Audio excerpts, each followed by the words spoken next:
Hi, I'm Professor Beck Strah. And I'm Professor Eric Bronson. And this is News.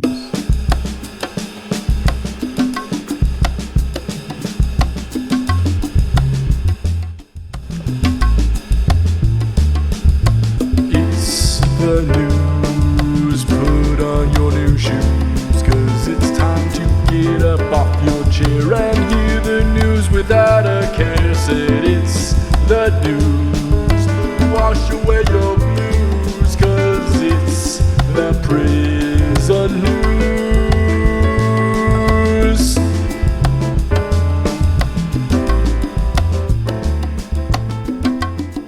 Ahoy news! Welcome back to the show. We're talking prison news with my salty flow.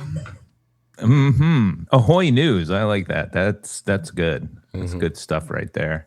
Very creative. Yeah, thanks, dude. Welcome. Hello. Greetings, Eric. Greetings, producer Britt. It's good to see you guys. Hello. Ahoy It's news. good to be seen. I think we should do this more often. Like say hello to like concepts like news.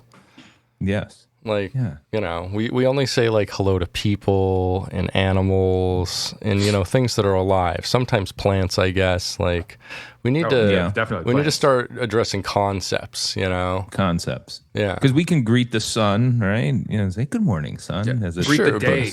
Greet the day. Yes. That's Yeah. more my idea. Or like Yeah. hello traffic. Like Yeah. Yes. yeah. What it sounds like you're talking about, though, is you're going about things like, hey, if you're going to greet stuff, that's going in with a positive attitude. I think so. I think when you anthropomorphize everything, it gives you a good outlook on life. Yeah, I don't know about you two. I often feel a compulsion to greet animals when like dogs or cats I see. Oh, same. Yeah. I am much faster. Like at a party, if I see someone I don't know, I'm like, whatever. Yeah. If I see an animal I don't know, I'm like, what's your name? Like, Yeah, right over to it. yeah. But Yeah, I wanna think know that animal. We're friends. I think what's important here to take away from this is talking about the concept. So since this is a podcast about prisons and punishment, maybe this is something we need to pass on to kids. They greet the punishment as it comes. Greeting the punishment. Greeting the punishment as you're punishment. being disciplined. Hello, discipline.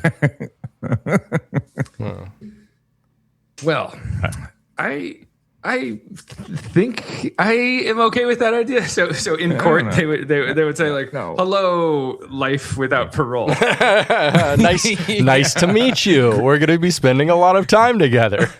Yeah. Greetings 5 to 10, depending on your behavior inside the institution. Too long, but yes, you are correct. So I think there's something to this. We'll dig into it. Listeners, if you have suggestions, send them to ebronson@rw.edu on what you would like to greet.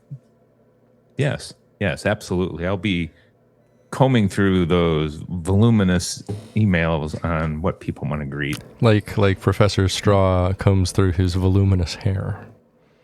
Yeah, Yes. exactly. Voluminous hair. I need a voluminous comb Yeah. Yeah. or a brush, as we call it on the podcast, a 3D comb. Yes, that's 3D exactly what comb. we call it on the podcast. And a comb is just a 2D brush. Right. That's right. Yeah. right. So we know what's what. Now, That's speaking right. of greetings, I would like to greet some news. And for this Yes. news, we're going on a manhunt. I'm going on a manhunt, turn it around. Women have been hunted, now we're hunting around. Yeah, manhunt, we all got the need. The one who's been waiting has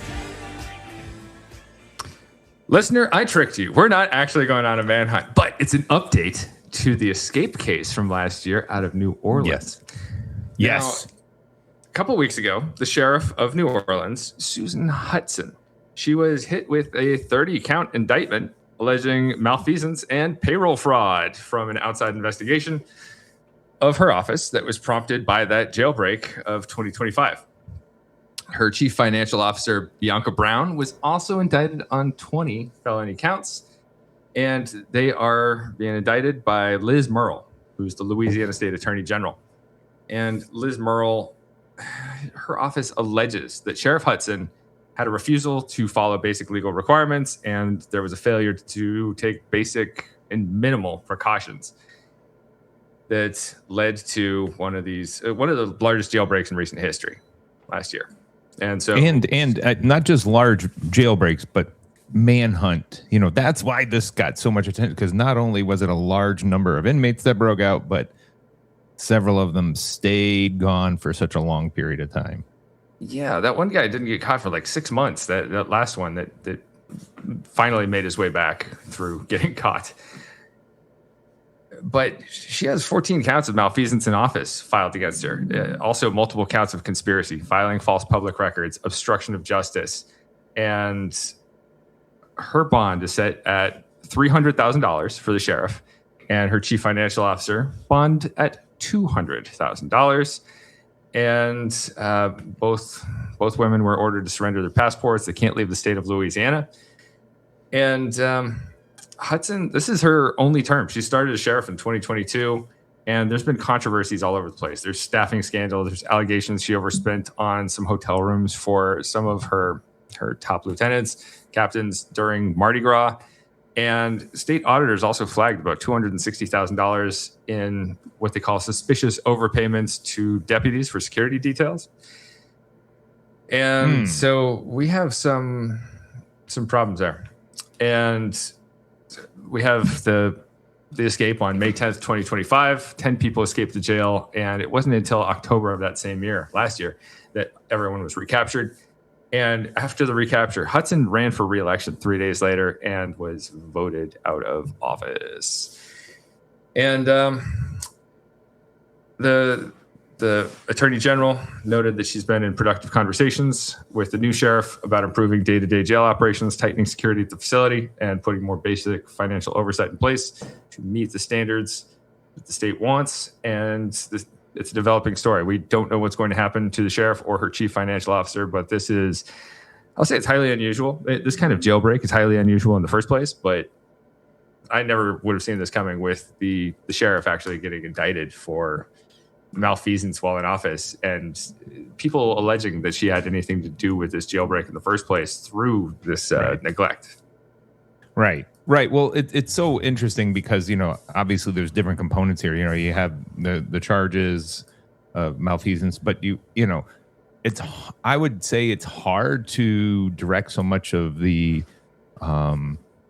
catalyst, pertaining to the escape having to do with the conditions of the structure of the institution. Right, how does somebody who's right that how does a new a recently elected sheriff come in and, hey, we need the budget to do this, when they're not going to get that budget? There's no way that anybody's going to allow them to spend that money on it to get things fixed.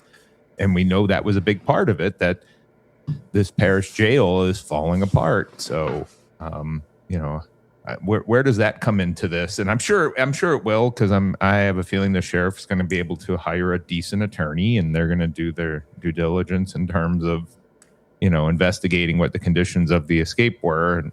But it, obviously in terms of it being an elected official, for the position of sheriff, all of that just, is this, you can't outrun that in terms of getting elected.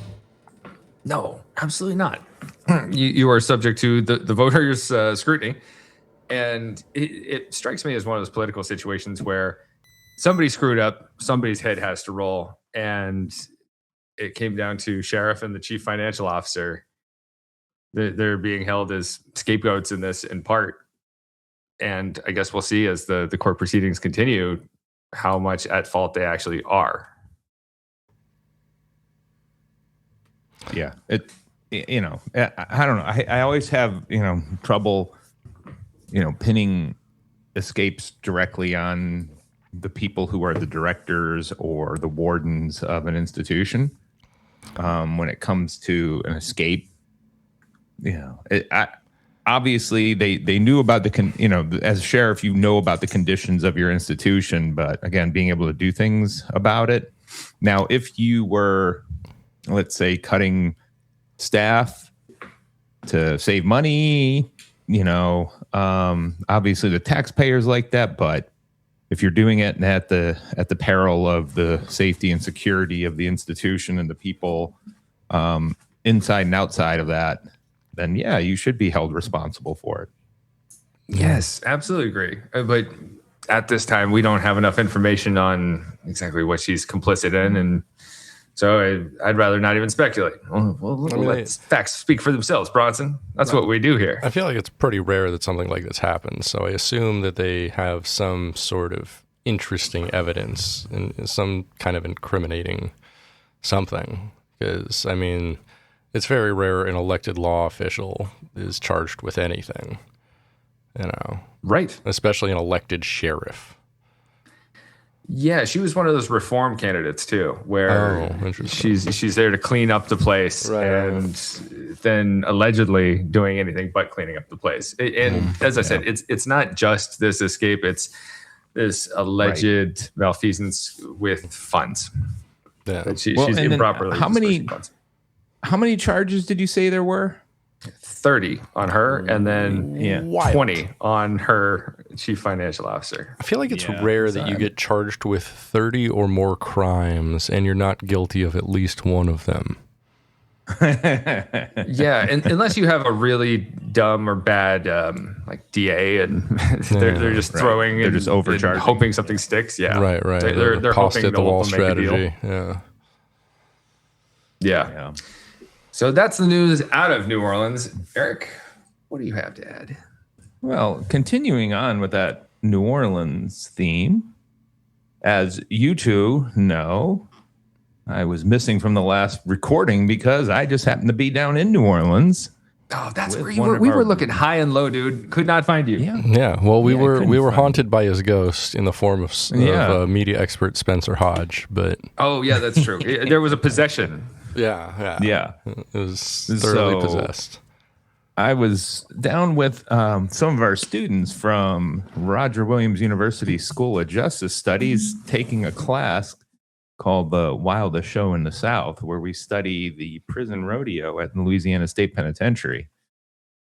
And so I just happened to be down there for a few days and got to spend some time at the prison and watch the rodeo and have our students interact with some of the inmates during the trade show, where they were able to buy some hobby crafts that the inmates made. And for those of you who haven't been there, you're standing right next to the inmates. You're not separated by a fence or bars or anything. So it's a great opportunity for our students to learn from some real experts about prison life and what the experience is really like. But related to that, piece of news that is not going away, I think for good reason, is out of Leavenworth, Kansas. And if you know much about prisons, you know Leavenworth is one of those towns in the country that is home to several prisons. So it has all kinds of institutions. There are towns in America where we stick prisons, and the state will put a few. The federal system might put a few. Private prisons might come along. There might be a regional jail or a county jail in the same area, but Leavenworth, Kansas is one of those places. Well, recently they're back in the news because the town has been fighting against Core Civic. This is fun. The private prison company. Yes, exactly. The private prison company. So according to the Associated Press, Leavenworth, which is known for its prison, is allowing a shuttered private prison to reopen and house immigrants detained for living in the U.S. illegally after nearly year-long legal fight amid massive national push for new detention centers. The city commission in Leavenworth on Tuesday approved a permit to private prison operator Core Civic. Members voted 4-1 to approve a 3-year permit with conditions that set minimum staffing levels, ban the housing of minors, and provide for a city oversight committee. Mayor Nancy it's Bowder. About time. We've needed more and more Right. new immigrant detention facilities. Yes. And the reason why I connect this, the strange connection to this story along with New Orleans and the Louisiana State Penitentiary is recently the Louisiana Department of Corrections allowed the federal government to come into the Louisiana State Penitentiary and use one of their old units that had not been used due to the reduced prison population at Angola. And they're currently housing 400 immigrants at LSP, and they are making a lot of money. So It's nothing sacred. no, No. not at all. No. And so, that's one of the things that, that when we have our classes that we take to Angola that we try and get the students to think about is one of the quotes that staff at the Louisiana State Penitentiary like to say is, we're the only publicly run institution in the United States that turns a profit. And when people hear that, that's probably a good thing. And when you press the students as, to think about, should we be making money off of people that are incarcerated?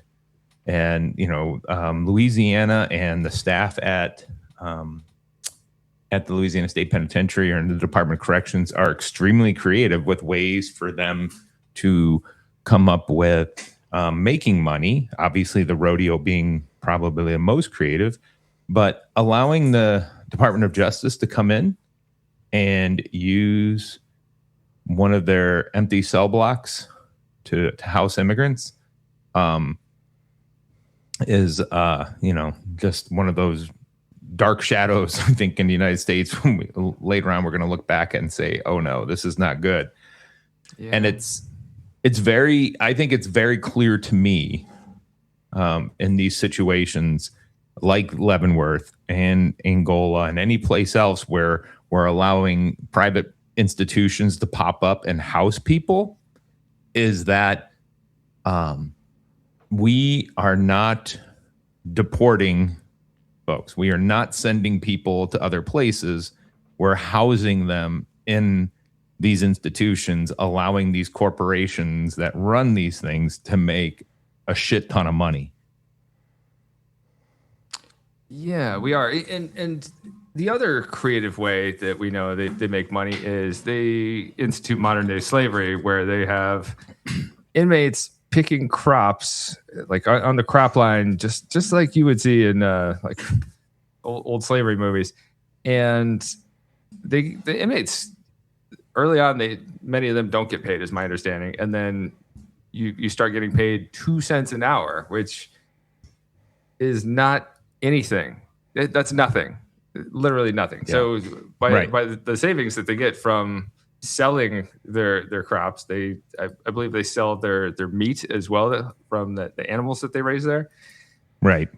And so the facility has all these ways of making money. They're a money-making operation. You shouldn't necessarily be proud of that, because it is also a reflection of how poorly you're treating the people in your custody. Yeah, exactly.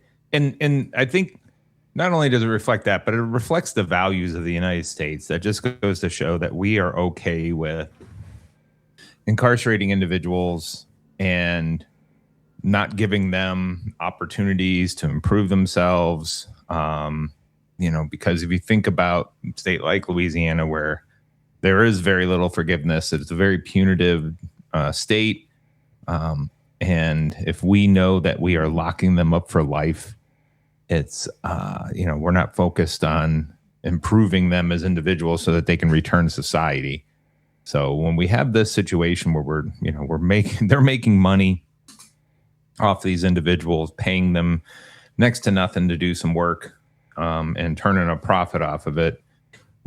I just, it's one of those situations where I don't think we should be very proud of it. And as some people would say, it's a bad look. Huh. Yeah. As our students might say, it's a bad look. It is not fire. Right. Don't slay. Oh man, we sound so old right now. No, I sound cool. But it is really a problem. And let's think about the ethics of incarceration, you guys. Yeah. It's already bad. Let's not just keep stacking shit on top of shit. It's all bad. And someday when we look back on it, will we be able to forgive the state of Louisiana for what they're doing to people? I hope that history does not smile at their misdeeds. No. So that's the news out of Kansas and Leavenworth. Again, Leavenworth has several prisons. Hell, they even have an army prison there where they house, a military prison where they house individuals who have been convicted of crimes while serving in the military. Yeah, we got to do one on Leavenworth eventually. To talk about some of these Leavenworth facilities. Hey, listener, look for that somewhere down the line. Yeah, absolutely. We got you. All right, so that's my news. What do you guys think about talking some international news? Oh, yeah. Sure. We love international news. Let's talk about Do we right now? country. No, it's At the moment, at the moment, I definitely don't like international news. I don't know about you two fellas. Yeah, when's the last time we had good international? That's still news? domestic. Yeah. You know what? I don't like domestic news It's right the now domestic either. side. I just don't like news, fellas. You Why know are what? we doing this? What? Goodbye news. I take back about greeting news. You know. So this one's interesting. The story is given without names, but Popular Mechanics put out a report of a mom who dug a tunnel to rescue her son from prison. And so this was in summer of 2020. Mm-hmm. Yes. And Oh, by the way, over happy Strah. Mother's Day. That's on Mother's Happy Day. Mother's Day. Yeah, happy Mother's Day, nerds. And go find your mom, give her a kiss on the cheek and a soft pretzel. She'll like a soft pretzel. That's a mom who deserves a Mother's Day card. A soft Yes. pretzel. Make sure it's accompanied with like extra. if you're just saying that 'cause- a tunnel for you, You're just saying that because our mom is from Pennsylvania. Like, we all like pretzels. not all moms like pretzels. Pennsylvania moms all love pretzels. I can guarantee that. Yeah. Hey, Pennsylvania moms out there, treat yourself to a pretzel if your kid doesn't. It's on us, on the pod. Yeah, we're just gonna get like 1,000 Auntie Anne's receipts. right? Wait, they had to get it today. You taking that expense report to your dean? Like, all right, what's this 94 Auntie Anne's pretzels here? Well, listener, don't take us up on this, but I want you to pretend it's from us while you eat it. While you're listening to this episode, eat your pretzel, have some satisfaction.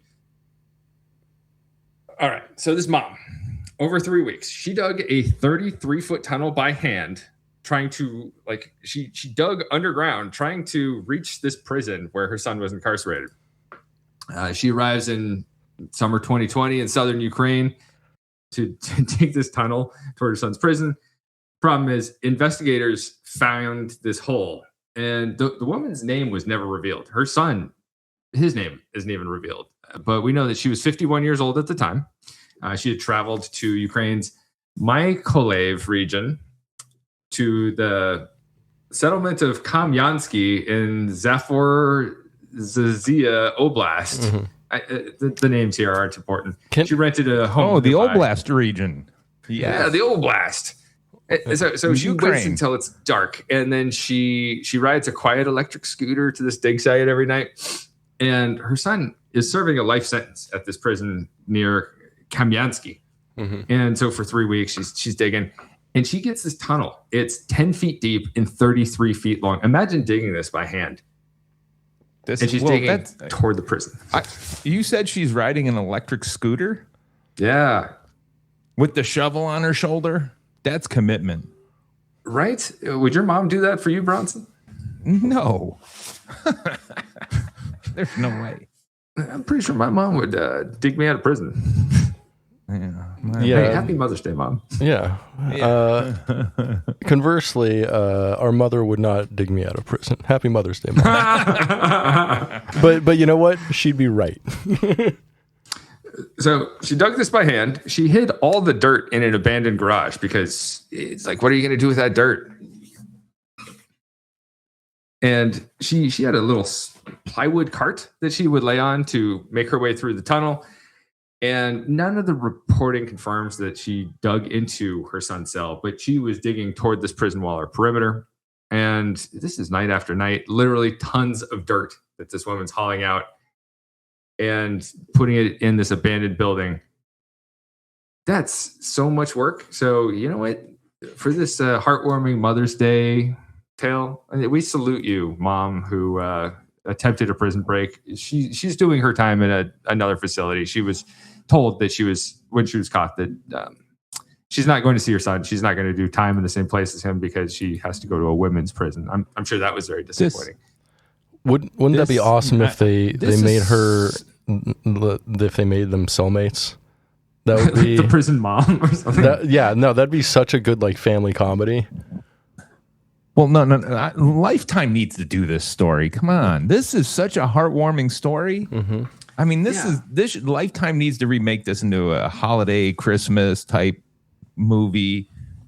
And of course, screw with the ending. She actually breaks him out in that one, and they are able to escape. And not her actually sit her ass in prison because that kind of it's defeatist. But this is exciting. Mom's busting her kid out. Yeah, right.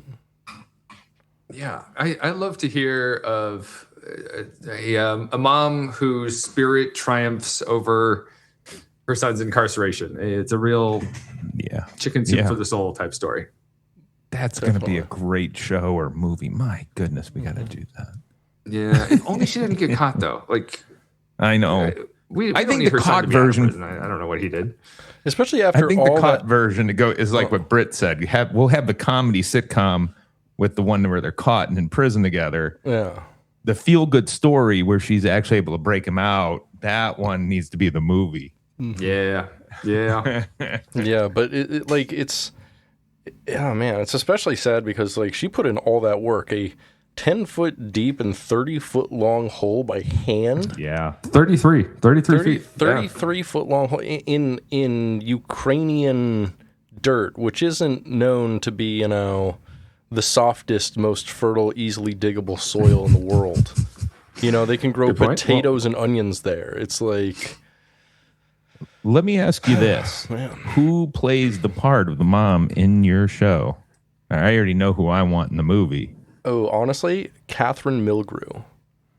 Oh, see, I thought when you started that out, I thought you stole my actor. I was going to say Kathy Bates. Oh, interesting, because Catherine Milgrew already played like a Russian woman on Orange is the New Black, and she was great in that role. And I think it would translate very well to Ukrainian mom breaking her mother out. And also she was Captain Janeway on Voyager and We Stan. Yeah. She was recently a mom on Dope Thief, a show I'm currently watching, and it's fantastic. Highly recommend Dope Thief. Yeah, she's a great actress. I like her a lot. But Kathy I'm going to Bates have to say, I think Katherine Heigl. I got to make a trifecta of Catherines. Wow. I don't have any real reason for her. We did it. We K. Whoa, no. Never mind. Wait. Hopefully one of them's a C, Catherine. Please. Yes. Well, that's all we got for today with the news. But you know who might have more news for you? Who's that? Our sponsor, silly. It's Roger Williams University School of Justice Studies. The news is they're awesome. Yeah, they are. They have so many great offerings. They just switch stuff around a little bit. We got some new stuff. They took out some old stuff. What do we got now? We got degree and certificate offerings and stuff like master's offerings as well, and things like public administration, legal studies, political science, poli-sci up in here, criminal justice, forensic science, anthropology, sociology, Oh, yeah, baby. and international relations. all tight. All very tight. Roger Williams University School of Justice Studies, thank you. We salute you. We certainly do. Especially, it's important to get a shout out to sociology Yeah. from the sociologist. And criminal justice. And you know what? They do have a certificate still in, what's that word, Britt? Let's see. I think it's something. It goes a little something like.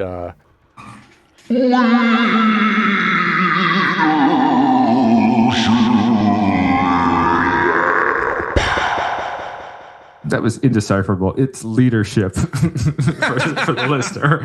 I knew what Britt was saying. I don't think anyone else will. Talking with your high school counselor. You might get it. Talking with your high school counselor. Yeah, I'm thinking of going to Roger Williams. Oh yeah, what are you thinking of majoring? Oh God, I heard.